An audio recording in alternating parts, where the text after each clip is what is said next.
Sejam muito bem-vindos. A gente deseja que essa seja uma noite edificante para todos nós, para a glória do nosso Deus. Eu vou convidá-los a abrir o texto sagrado no segundo livro das Crônicas. No segundo livro das Crônicas, nós leremos o capítulo 33, do primeiro versículo ao versículo 17 do texto sagrado.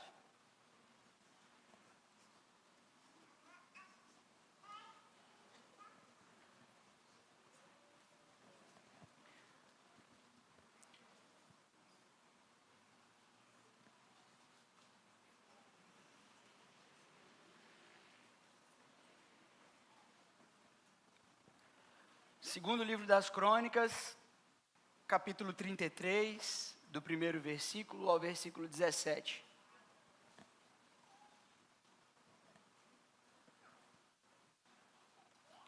Nós então faremos a leitura desse texto e pediremos a Deus a graça de poder aprender com ele, de interpretá-lo. Está escrito, palavra de Deus. Tinha Manassés 12 anos de idade, quando começou a reinar, e 55 anos reinou em Jerusalém.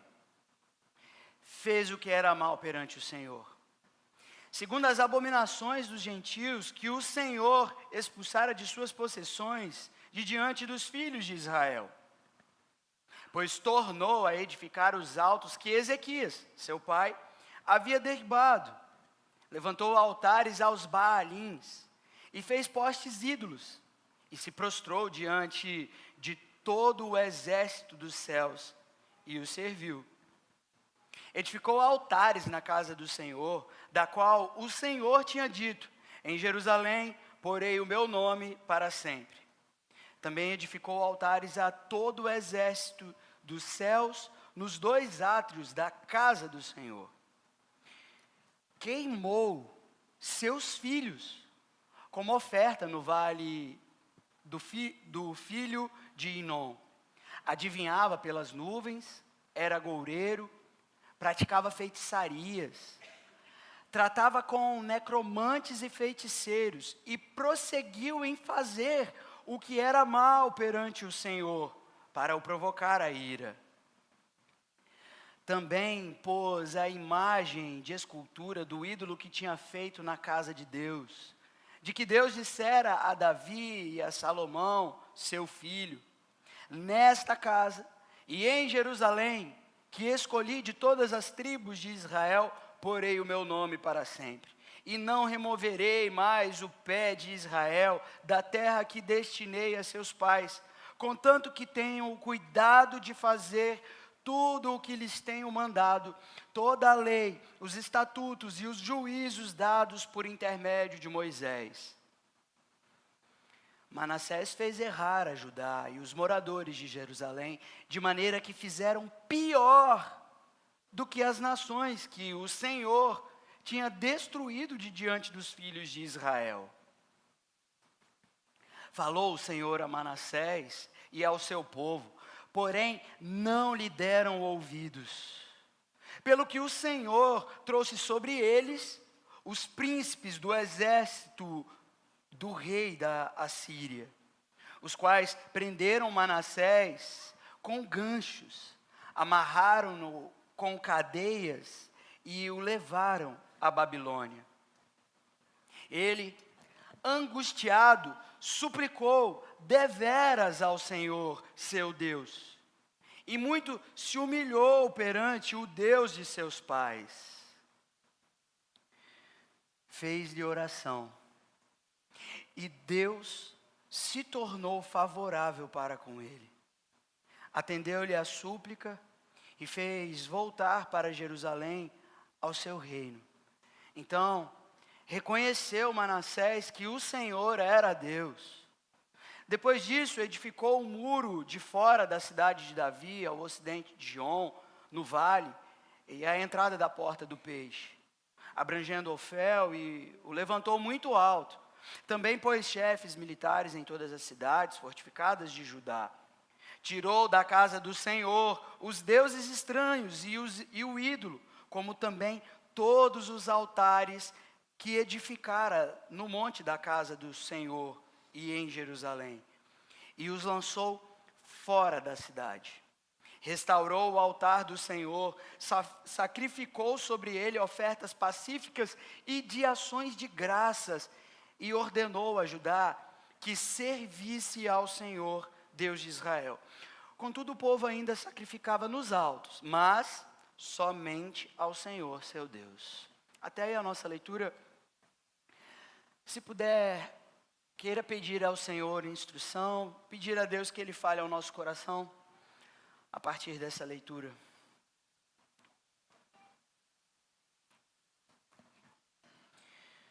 Senhor Deus, tenha misericórdia de nós e pelo que a Tua palavra pode orientar, pode instruir corações tão distantes de Ti. Pelo poder do Teu Espírito, faz isso aqui, Senhor, no meio de nós. Fala ao nosso coração.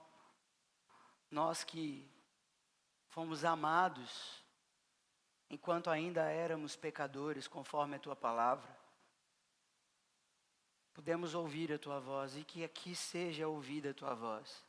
Seja falado por causa do Teu amor leal, por causa da Tua misericórdia que dura para sempre. É o que eu te peço, Senhor nosso, em nome de Jesus. Amém. O livro das Crônicas, nós temos o livro primeiro e o segundo livro. Na verdade, na Bíblia hebraica é um só. E ele está no final de todo o cânon hebraico, não como nós temos aqui. O livro das Crônicas, ele foi escrito depois de Israel voltar do exílio. A nação de Israel, que foi levada para um cativeiro na Babilônia, que esteve no cativeiro da Babilônia por causa dos seus pecados, como uma disciplina, ali esteve 70 anos. Depois de voltar da Babilônia, voltar para as terras de Jerusalém, com o propósito de reconstruir os muros, de reconstruir o templo que foi derrubado pelos babilônios, Israel vai receber da mão de algum escriba, não se sabe exatamente quem é o autor do livro das Crônicas, mas muito provavelmente alguém que tinha o conhecimento tanto histórico quanto doutrinário das Escrituras, reescreve basicamente o que a gente encontra no livro dos Reis. Parece então que o livro das Crônicas é quase que a mesma coisa que a gente encontra no livro dos Reis. E há ainda algo mais, as genealogias, que a gente se cansa de fazer a leitura. O livro das Crônicas começa com 9 capítulos de genealogia, uma porção de nomes para vocês darem aos seus filhos. Muitos nomes. E essa genealogia que aparece no livro das Crônicas tem duas funções no livro: a de legitimar o passado, ou seja, o que aconteceu na história de Israel é legítimo, é verdadeiro, então é alguém que reescreve a história para afirmar o que havia acontecido, e também como o povo estava voltando para as terras de Jerusalém, já não era mais aquelas pessoas que foram, agora são os filhos, é uma outra geração que retoma, que volta para a cidade. As terras de Jerusalém precisavam ser distribuídas para suas famílias, então para cada clã, conforme as famílias, as pessoas que voltavam segundo a genealogia, essas terras seriam distribuídas. Então tem um valor oficial o livro das Crônicas. É também um livro que tem uma teologia marcante. Se você fizer uma leitura, depois de ter lido, se cansado de ler as genealogias, e persistir em ler o livro das Crônicas, você vai perceber que existe uma teologia marcante nesse livro, que é a chamada teologia da resposta imediata do Senhor, ou da retribuição imediata, especialmente a partir do capítulo 7 do segundo livro das Crônicas, quando a gente tem na oração de Salomão, versículo 14, talvez um dos mais conhecidos: se o meu povo, que se chama pelo meu nome, se humilhar e orar e me buscar e se converter dos seus maus caminhos, então eu ouvirei dos céus, perdoarei os seus pecados e sararei a sua terra.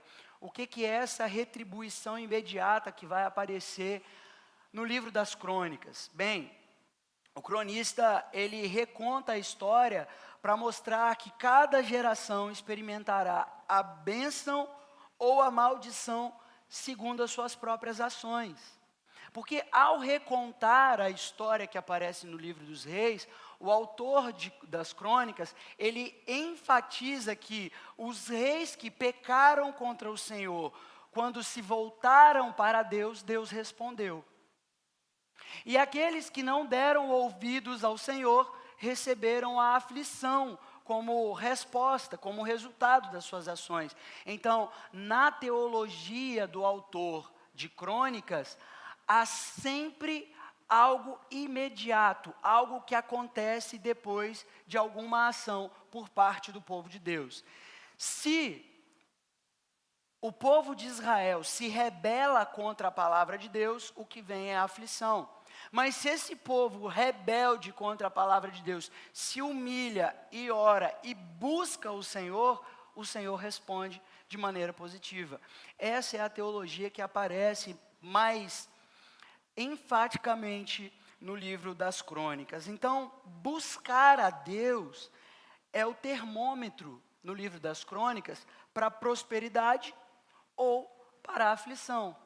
Se o povo busca, o povo é próspero na presença do Senhor.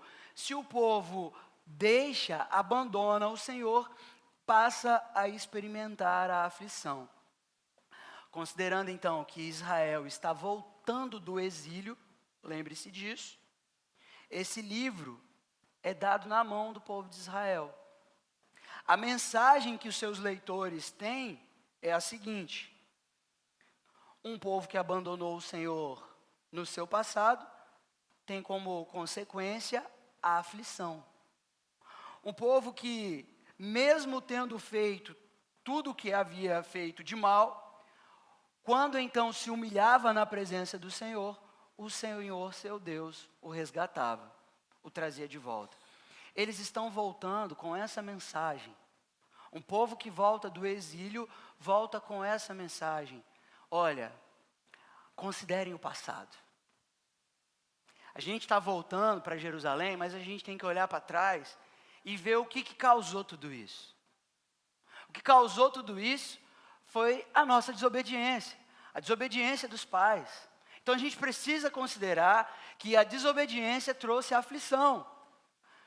Logo, pela sabedoria, o que se espera é que a gente não seja mais desobediente. Isso entre os judeus, que estão voltando do exílio. E mais, olha, para aqueles que pecarem contra Deus, o arrependimento é o caminho.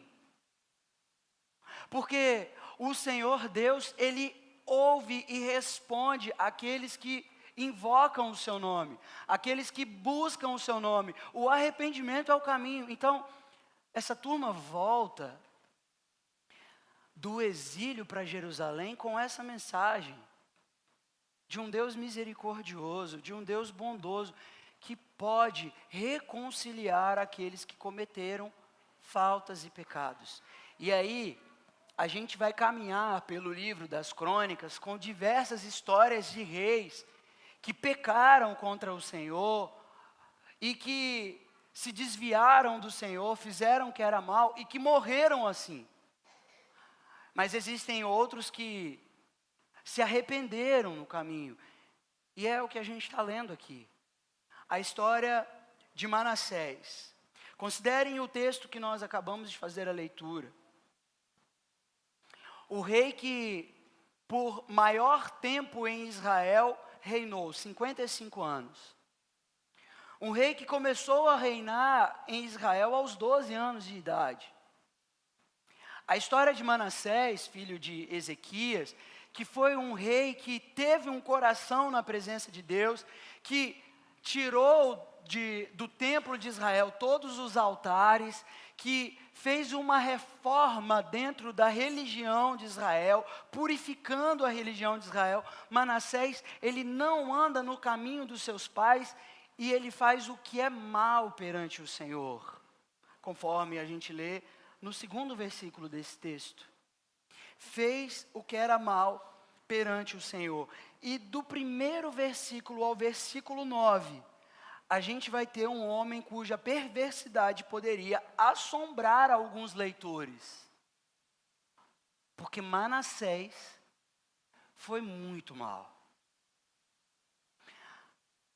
Muitos estudiosos vão apontar para Manassés como o rei em Israel que mais derramou sangue na história da humanidade. O homem que mais derramou sangue na história da humanidade. Por tanto tempo reinando em Israel, por cada canto que você passasse, havia um altar e sangue derramado para toda a ordem de deuses que existe nesse mundo. Deuses falsos, ídolos. Para todas as estrelas dos céus, esse homem tinha a sua superstição, a sua adoração, a sua forma de se prostrar e de adorar. Manassés era um homem religioso, extremamente religioso, supersticioso, que sacrificava, que adorava, que servia a todos os deuses. E as escrituras mostram que ele era um homem perverso, que matava não apenas animais em sacrifícios, matava pessoas.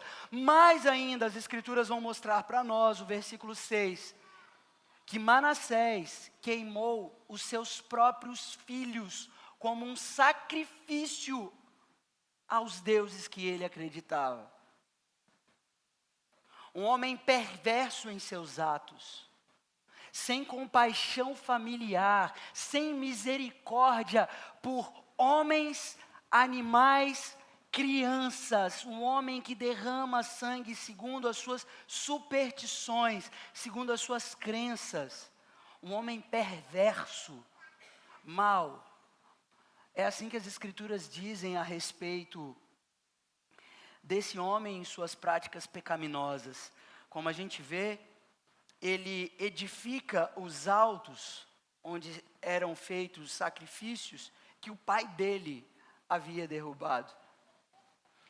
E na própria casa do Senhor, no templo de Israel, ele traz altares, postes ídolos, como as escrituras dizem. O templo onde Deus falou, ali eu habitarei, ali estará o meu nome, para que todos vocês invoquem e eu responda. Ali naquele lugar, ele trouxe inúmeros postes ídolos, imagens de esculturas, para tudo quanto é ordem de deuses falsos, deuses pagãos. As escrituras mostram para nós que tão mal foi esse homem, a ponto de influenciar toda a nação de Israel. Conforme as escrituras dizem, ele fez errar Judá e os moradores de Jerusalém, de maneira que fizeram pior do que as nações que o Senhor tinha destruído. O que as escrituras estão relatando para nós aqui? Que aquelas nações pagãs, que agiam sem a lei de Deus, agiam conforme a sua própria vontade, aquelas nações pagãs foram reduzidas em relação à sua imoralidade, foram reduzidas em relação à sua perversidade, às suas práticas religiosas que eram abomináveis diante de Deus, foram reduzidas diante das práticas perversas, imorais, religiosas, pagãs, do povo de Deus, de Israel. Olha o terror da condição dessa nação, que se faz presente do primeiro versículo ao versículo 9 desse texto. E aí a gente tem todas essas práticas: filho queimado, adivinhação, era agoureiro, feiticeiro, consultava necromantes e feiticeiros. O judeu sabe que qualquer uma dessas práticas que são mencionadas aqui, do segundo versículo ao versículo 9, por mais que eu e você possamos considerar uma mais ou outra menos grave, qualquer uma dessas práticas ofenderia a lei de Deus. Por mais que eu e você ao olhar aqui, bom, consultar um necromante, adivinhar se vai acontecer alguma coisa ou outra, pô, isso aí às vezes a gente até aposta, né, no tigrinho, a gente faz uma coisa ou outra, tem as bets, a gente aposta, o que é mal. A gente pode olhar para isso e falar assim, bom, isso não pode ser pior do que matar um filho. A gente pode olhar aqui e falar o que talvez é mais grave, ou que talvez é mais sossegado. E aí você fala, bom, eu jamais daria o meu filho. Eu jamais sacrificaria o meu filho. Bom, eu não sou como este. Manassés sim é mau. Mas entenda o seguinte, na cabeça do leitor judeu, que conhece a lei do Senhor, qualquer uma dessas práticas é ofensa grave diante do Senhor. Então, não dá para amenizar a situação. Qualquer ofensa como essa é ofensa diante de Deus. Então, o autor, ele está informando que quem quer que seja, ao cometer uma dessas práticas, quebra a lei do Senhor. E por quebrar a lei do Senhor, este homem está deixando a Deus. E por deixar a Deus, a gente aprende com a teologia da resposta imediata, que vai vir aflição sobre a vida desse homem. É o que o autor está aprendendo. Qualquer lei do Senhor que for quebrada, trará sobre nós aflição. Não é fazer tanto mal quanto ele fez, para que Deus novamente faça. É qualquer ofensa à lei de Deus. E eles estão lendo, os primeiros leitores, estão entendendo isso. Deixa eu dizer uma coisa, para nós que talvez olhamos para o Antigo Testamento e a gente diga assim, mas isso foi antes de Jesus. A instrução para a igreja não é diferente. Paulo, apóstolo, escrevendo a carta aos Gálatas, capítulo 5, do versículo 19 a 20, ele vai falar que assassinos, idólatras, feiticeiros, agoreiros, todos os que praticam tais coisas não herdarão o reino de Deus. Isso daqui não é apenas para Israel no passado, é para a igreja no presente. Para aqueles que vivem a vida cristã, a lei de Deus deve ser aplicada, deve ser vivida. E a instrução do apóstolo Paulo é: não herdarão o reino de Deus os que praticam tais coisas, como a gente vê Manassés praticar. Qualquer uma dessas ofensas que aparecem aqui nas Escrituras, nos impedem de entrar, de herdar o reino de Deus. E para fechar o livro, Apocalipse, capítulo 21 e capítulo 22, no versículo 8 do capítulo 21 e no versículo 15 do capítulo 22, João, o apóstolo, tendo a visão, vai dizer novamente: assassinos, mentirosos, idólatras, feiticeiros, não entrarão no reino de Deus. Os que praticam tais coisas não entram no reino de Deus. Nós cristãos hoje também recebemos advertência. Somos advertidos pelos apóstolos.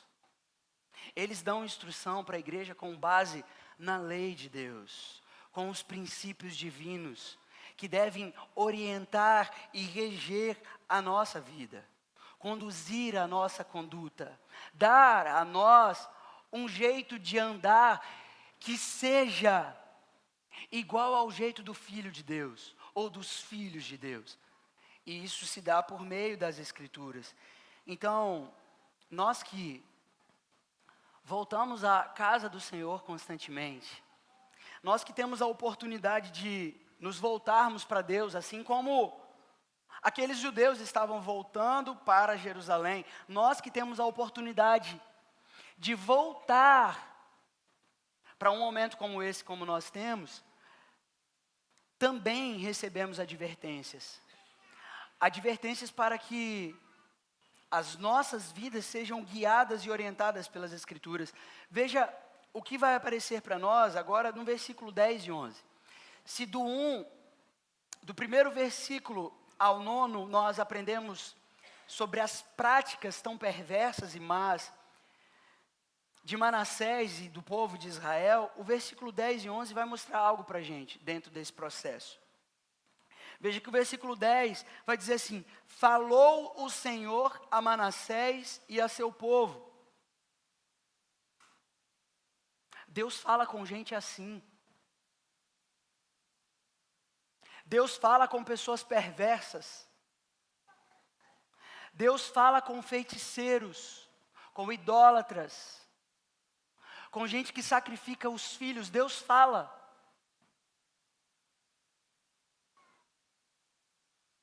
Deus fala com mentirosos. Deus fala com preguiçosos. Deus fala com adúlteros, com prostitutos. Deus fala com pessoas que praticam o que é mal. Deus fala a essas pessoas. E quando essas pessoas que ouvem Deus falar aos seus corações a respeito de práticas perversas que devem ser deixadas, conforme a gente lê nos versículos 10 e 11, o Senhor traz sobre essas pessoas a disciplina. O texto diz: o Senhor, Yahvé, trouxe sobre eles os príncipes da Babilônia, que os levaram cativo. Meus irmãos, aos que praticam tais coisas, ouçam, a advertência é a manifestação da misericórdia de Deus. Deus fala com pessoas assim porque Ele é misericordioso.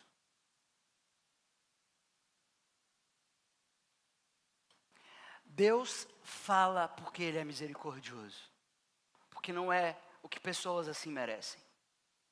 E a misericórdia nada mais é do que Deus não dar à pessoa o que ela merece.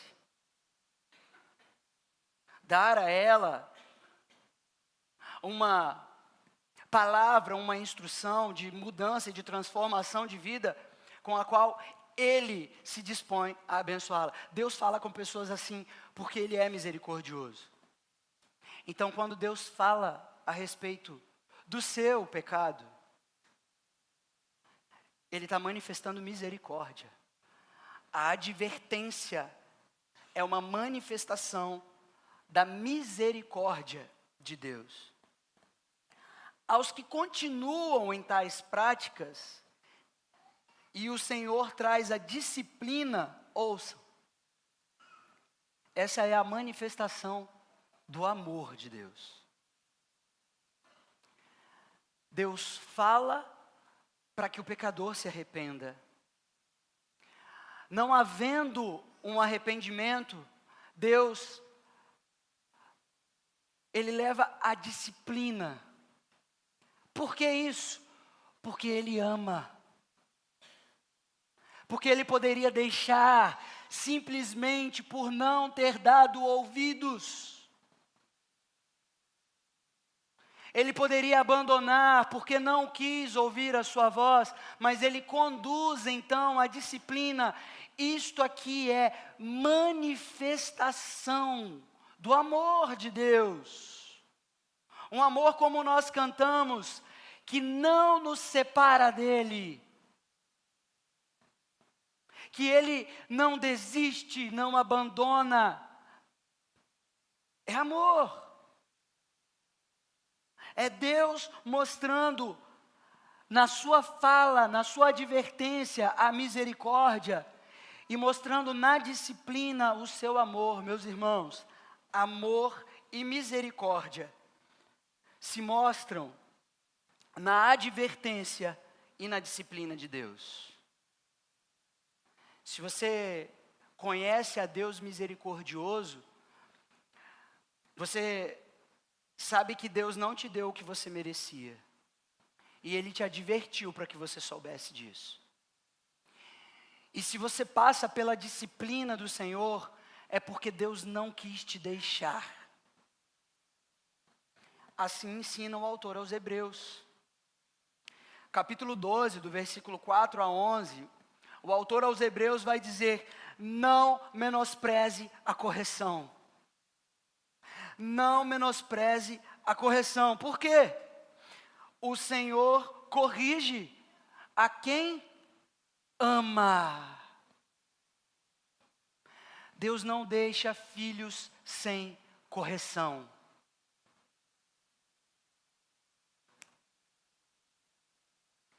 Então o cajado bate, fere. Assim diz o salmista: o Senhor é meu pastor, nada me faltará. O teu bordão e o teu cajado me consolam. O cajado de Deus, o amor de Deus é o que consola a nossa vida. Quando o Senhor nos disciplina, a disciplina é para nosso consolo, é para a transformação da nossa vida, é para a mudança da nossa história. Diz o autor aos Hebreus: o Senhor corrige a quem ama.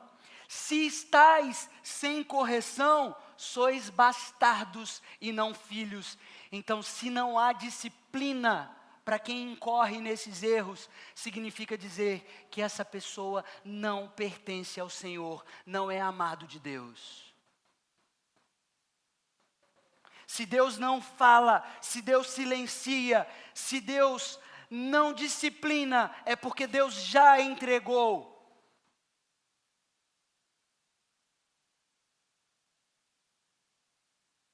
E entregou de forma justa, pois afinal, praticam a iniquidade. Afinal, fazem o que é injusto. Se Deus não fala,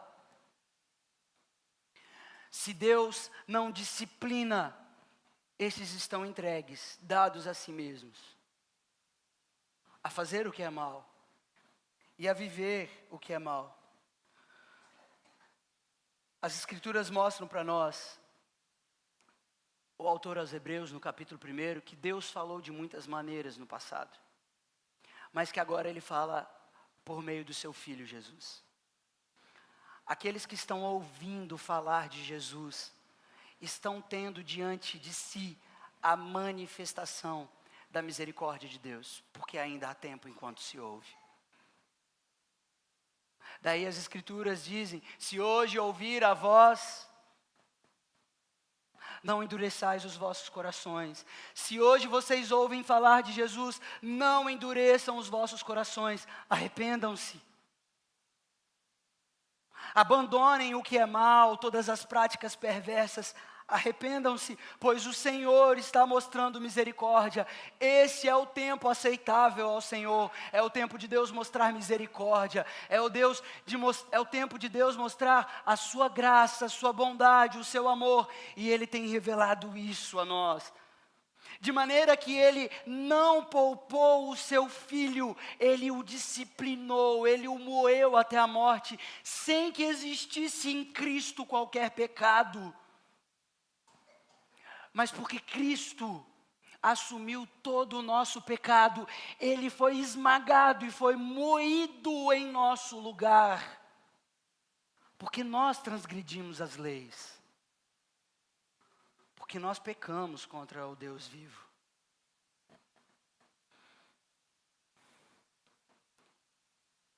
Então Deus tem falado nesse tempo, por meio da pregação do Evangelho. Quando nós ouvimos a respeito de Jesus Cristo, o Senhor dos céus e da terra, que foi moído naquela cruz, nós estamos falando da manifestação da misericórdia de Deus. E estamos falando do amor de Deus. Os versículos 12 e 13, então, vão mostrar para nós que esses que recebem a disciplina, que estão sob a disciplina, são levados à disciplina para que tenham proveito, como diz o autor aos Hebreus.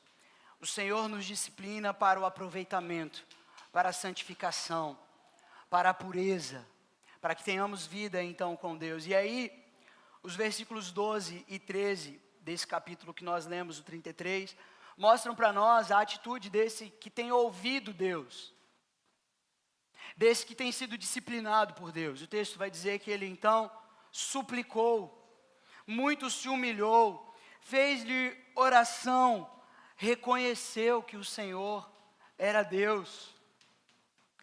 Veja que aquele que é amado por Deus e que ouve Deus em sua misericórdia, aquele que é cuidado por Deus, amado por Deus e que é disciplinado, este é o que se coloca nestas condições de súplica, de humilhação, em oração e de reconhecimento de que o Senhor é Deus.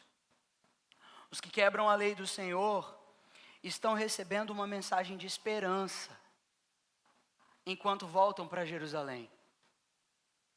Esses primeiros leitores, eles estão diante da pregação do Evangelho, quando o Evangelho ainda não havia sido revelado na sua forma mais plena. Eles estão diante de um Deus que manifesta misericórdia e que manifesta o seu amor em todos os tempos, a todas as gerações. Deus estava falando com aqueles judeus que retornavam do exílio. A advertência é a manifestação da misericórdia de Deus. Manassés e o povo, esse povo foi advertido por Deus. Deus falou a este povo, mas eles não quiseram dar ouvidos ao Senhor. A advertência é a manifestação da misericórdia de Deus, e Deus foi misericordioso com esse povo. Agora, este povo que está voltando do exílio, isto é, voltando da disciplina que recebeu por causa dos seus pecados, estejam certos, eles estão diante da mensagem do amor e da misericórdia de Deus quando eles leem esse texto. Estejam certos, meus irmãos. Estejam certos de que Deus manifesta amor e misericórdia a todas as gerações por meio da pregação do Evangelho. Então, suplique a Deus. Se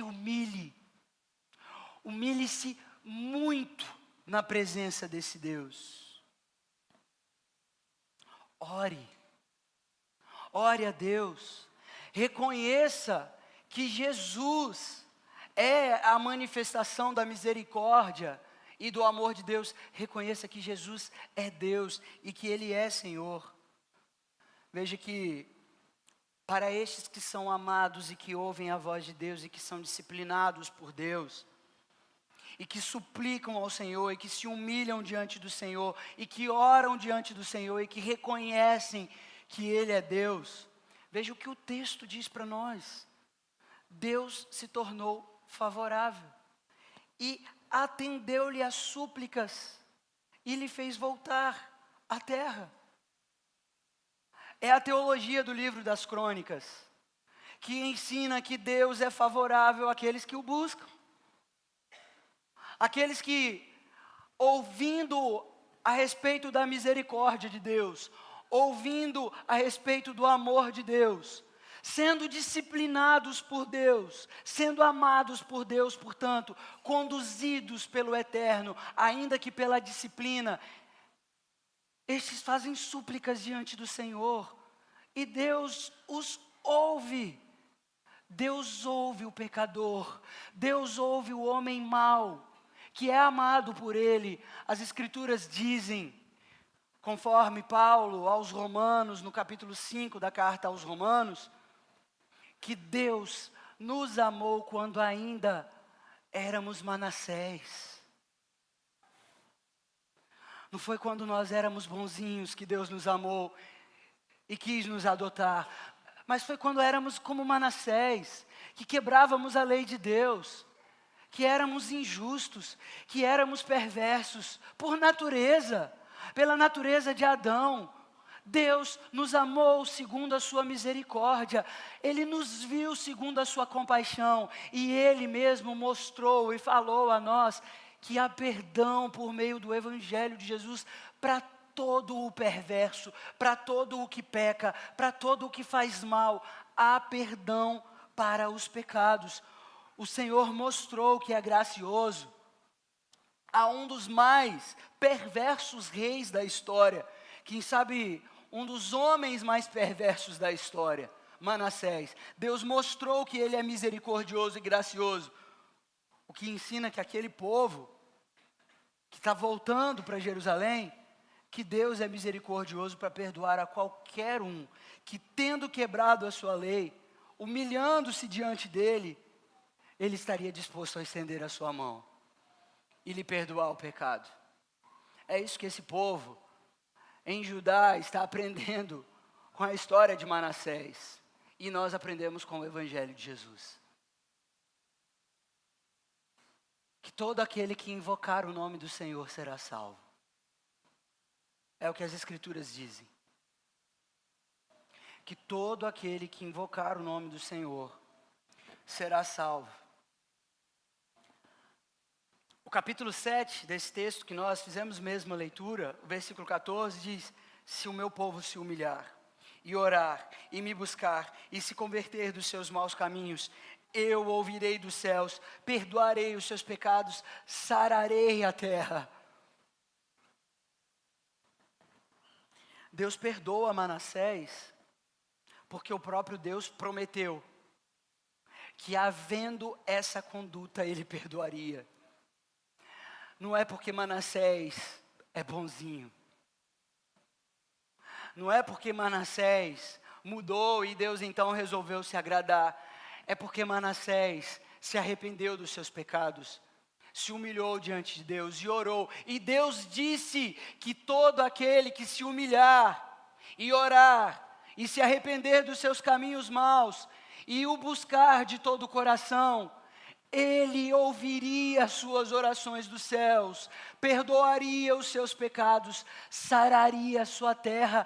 Deus é fiel e Ele está fazendo aquilo que Ele prometeu na vida de Manassés, e Ele pode fazer isso na vida de todo aquele que, ouvindo o Evangelho de Jesus, tendo cometido algum pecado, tendo quebrado a lei de Deus, invocar o nome do Senhor Jesus, Ele vai responder dos céus. E vai perdoar os seus pecados, e sarar as suas feridas, e te dar uma nova realidade, uma nova vida. Então, suplique, ore, invoque o nome do Senhor e reconheça que Jesus é Deus. Esse é o caminho para todos aqueles que estão voltando e ouvindo uma mensagem. Aquela comunidade volta da Babilônia para Jerusalém, com o propósito de reconstruir o templo. E o que eles têm para reconstrução do templo é esta mensagem da misericórdia e do amor de Deus. O que deve motivar aqueles homens e mulheres que voltam do exílio é a mensagem do amor e da misericórdia de Deus. Até a vinda de Jesus, o que eu e você temos como motivação para uma vida na presença de Deus é o Evangelho de Jesus. Se isso não te motivar, tudo o mais é engano. Você está sujeito a proceder como Manassés, homem religioso e supersticioso. Porque não há nada, não há outra mensagem, não há outro nome pelo qual importa que o homem pecador seja salvo, senão pelo nome de Jesus. Os versículos então 14 a 17 mostram para nós o seguinte: que o homem que invoca o nome do Senhor e que clama pela presença do Deus vivo, tem uma postura diante de Deus que o amou e que manifestou sua misericórdia. Depois disto, diz o texto, edificou o muro da cidade. O muro estava derribado. Os muros de Jerusalém, da cidade santa, a cidade, conforme nós cantamos, grande é o Senhor, na cidade do santo Deus, do seu santo nome, aquela cidade onde habita o Deus Altíssimo, tinha os seus muros derrubados. A cidade que habitava o nome do Deus Altíssimo tinha os seus muros derrubados. Diante de toda a ordem de idolatria, superstição religiosa e tudo mais, esta era a cidade do Santo Deus. E o homem que agora invoca o nome do Senhor, tendo ouvido a respeito da misericórdia e do amor de Deus, ele edifica o muro.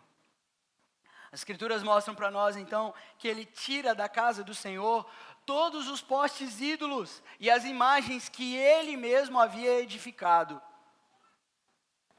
As Escrituras mostram para nós que ele restaurou o altar que ele havia derribado, o altar do Senhor na casa do Senhor.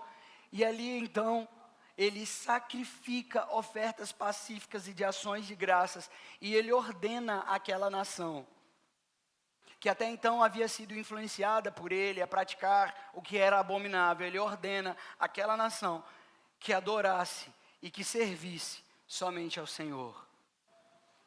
Se você quer entender o que eu estou dizendo com outras palavras aqui, aquele que ora está manifestando aqui uma conduta, uma postura de arrependimento.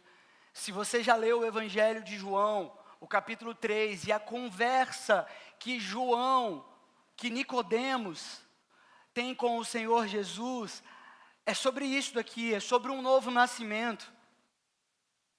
É sobre uma nova realidade, é sobre uma nova mentalidade, é sobre uma nova postura. Aquilo que Jesus falou a Nicodemos e que foi difícil demais para um mestre da lei entender, é o que está escrito e que foi tido como mensagem para Israel, para o povo de Judá que voltava para Jerusalém, que se um povo se arrependesse e se voltasse para o Senhor transformaria a realidade desse povo. E o que nós temos aqui é o homem mais perverso da história de Jerusalém, agindo de uma maneira que eu e você que lidamos com pessoas, e que lidamos com caráter de pessoas, e que vimos muitas vezes pessoas de mau caráter, e a gente fala assim, isso daí não tem jeito. A gente está vendo aqui, é esse o relato de um Deus que respondeu uma oração de alguém que não tinha jeito, e agora essa pessoa é uma nova criatura. Expressa uma nova realidade, uma nova mentalidade, um modus operandi, uma prática totalmente diferente daquela que é apresentada nos primeiros 9 versículos desse texto. O homem que foi anunciado a ele a palavra de arrependimento e que não deu ouvidos, o homem que recebeu a disciplina de Deus, agora está de joelhos diante de Deus e servindo a esse Deus.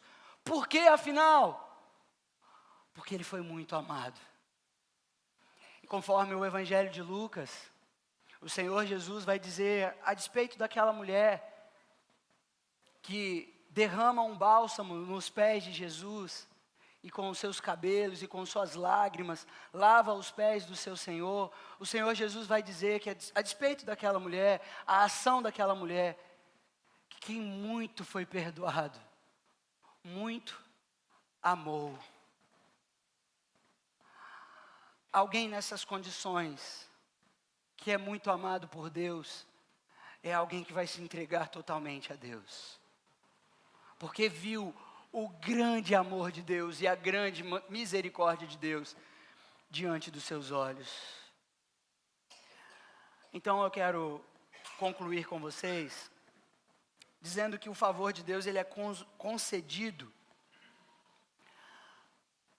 E o registro do favor de Deus concedido a Manassés, ele está acompanhado pela conversão de Manassés. O registro do favor de Deus para com este homem mau está acompanhado do registro de sua conversão, da sua mudança de vida, de uma nova realidade, de uma nova vida. Arrependimento, meus irmãos, é um sinal de um coração ferido pela misericórdia e pelo amor de Deus. Manassés foi ferido pela palavra da misericórdia que lhe fora anunciada. Foi ferido pelo amor de um Deus que o disciplinou, que não o rejeitou, que não o desprezou, mesmo Manassés não tendo dado ouvidos à palavra, mesmo Manassés tendo exemplo dentro de casa, o seu pai Ezequias. Diante de tudo isso, o Senhor Deus não abandonou a Manassés. Isso é o que fere o coração desse homem, rasga o coração desse homem. É um coração de pedra que é convertido em um coração de carne, que agora está disposto a obedecer ao Deus vivo, ao único Deus, e não a todas as potestades e aos ídolos que existem nesse mundo. É um homem, portanto, convertido, e o registro das Escrituras, da graça e do amor de Deus acompanha essa conversão. Então eu quero dizer para a igreja que não é Manassés, e que não está voltando do exílio como aqueles judeus que tinham o livro de Crônicas. As Escrituras mostram para nós, no segundo livro das Crônicas, o capítulo 16, o versículo 9, que os olhos do Senhor se voltam sobre a terra.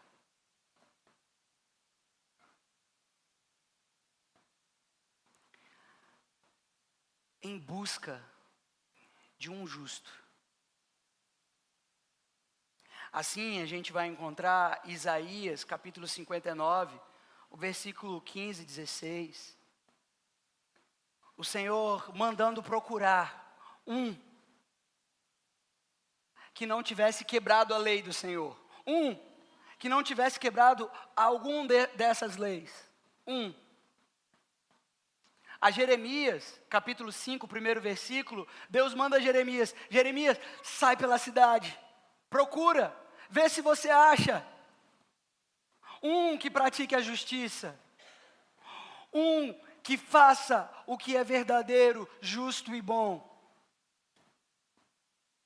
E o apóstolo Paulo aos Romanos, no capítulo 3, responde ao que foi dito pelos profetas: não há um justo na terra. Não há um. Todos pecaram e estão destituídos da glória de Deus. Todos quebraram a lei. Todos são como Manassés, destituídos da glória de Deus. E o que está sendo apresentado a nós nesse tempo? O Evangelho de Jesus Cristo. É a misericórdia de Deus nesse tempo. O que está sendo apresentado a nós é o amor de Deus. Deixe-me fazer um parêntese aqui. As coisas que talvez você passe, sofrimento, as dores, Não é isso o Evangelho, porque não é sobre você. Não é. Não. Não é sobre você e não é sobre o seu sofrimento. Há quem diga que quem não vem pelo amor, vem pela dor. Não. Não. Não pela sua dor. Jamais pela sua dor. Deus não, Ele não usaria a sua dor para que você se convertesse a Ele. A mensagem continua sendo a mesma. É o Filho dele que foi moído no seu lugar. E se você não for pelo Filho dele, você não entra pela porta. A porta é estreita. O caminho é estreito. E só se pode encontrar a vida por esta porta. E Jesus vai dizer: eu sou a porta.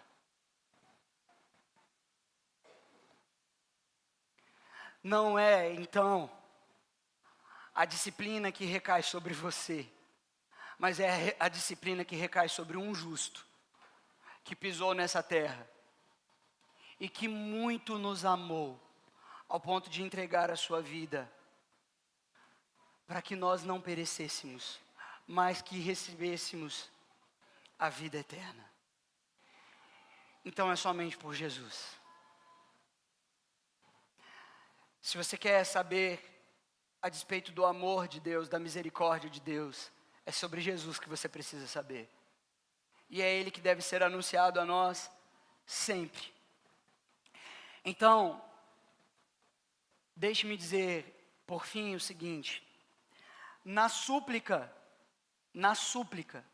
que você fizer a Deus, por você reconhecê-lo, reconhecer a Jesus como Deus, na súplica, a morte de Jesus é manifestada. Porque quando você suplica ao Deus justo, quando você ora ao Deus justo, você ora em nome em nome de Jesus. E este é o nome que foi sacrificado no seu lugar. Então as suas orações, elas são ouvidas com base de sacrifício. As suas súplicas diante de Deus são ouvidas com base no sacrifício. Deus prometeu que Ele ia ouvir. E Ele vai ouvir, se você suplicar em nome de Jesus. Se na súplica a morte de Jesus ela é manifestada, no arrependimento, é a ressurreição de Jesus que vai ser manifestada. Na súplica, a morte, a misericórdia de Deus. No arrependimento, a ressurreição de Jesus é manifestada pela nova vida, pelo nascer de novo. Como o apóstolo Paulo diz: já não sou eu quem vivo, mas é Cristo que vive em mim. Esse viver que eu tenho agora, eu tenho pela fé no Filho daquele que me amou. Então, a conversão da igreja, dos crentes de Manassés, revela o poder da ressurreição de Jesus, a nova vida, a nova realidade. Então, aqueles que são amados por Deus, é dado a eles o poder da ressurreição, para uma nova vida, para uma nova realidade. Nós estamos diante, meus irmãos, do nascer de novo, da nova vida, daqueles que são amados por Deus, que suplicam ao Senhor e que recebem de graça, por causa do sacrifício de Jesus, a vida. Anota isso. Não há pecado que você tenha cometido que Deus não possa perdoar. Quero te convidar a se colocar de pé para que a gente ore.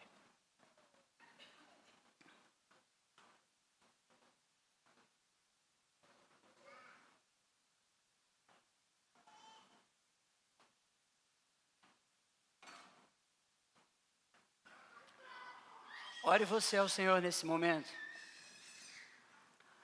considerando que os olhos do Senhor, como as Escrituras dizem, procura, olhando, sobre este lugar um justo. E as Escrituras dizem, não há um.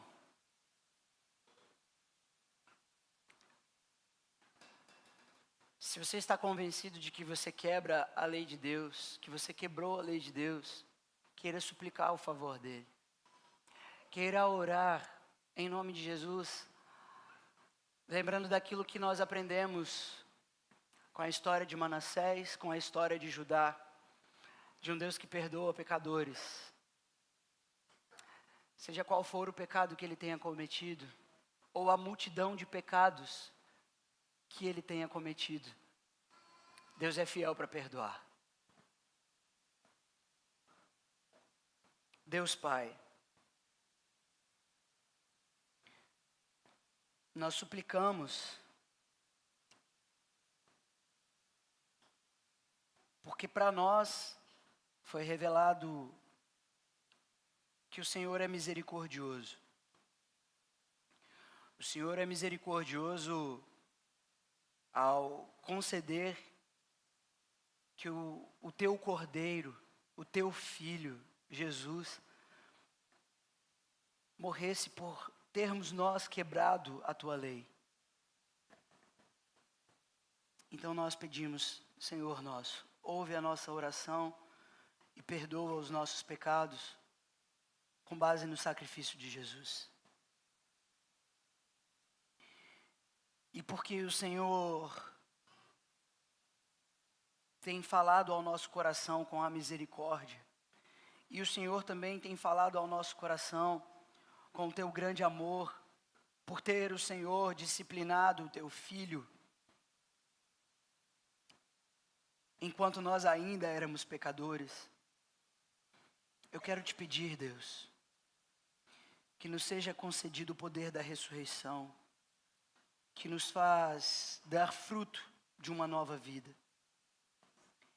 E que em nome de Jesus seja repreendido o acusador, aquele que nos acusa de termos quebrado a tua lei e de não podermos receber do Senhor qualquer favor.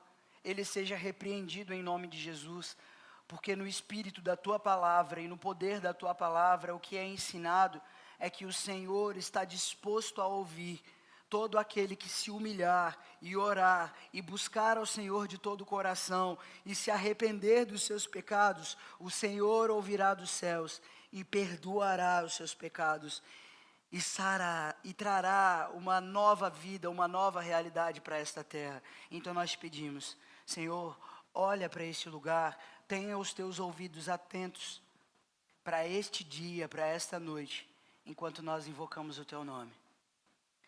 Nós te fazemos esta oração, Senhor Deus, essa súplica, em nome do Senhor Jesus. Amém. Meus irmãos, recebam a bênção. Que a graça do Senhor Jesus, o amor de Deus e a comunhão com o Espírito Santo seja com a vida de todos vocês, com a vida de cada um de vocês, com os lares de vocês, até que o nosso Senhor Jesus venha. Amém.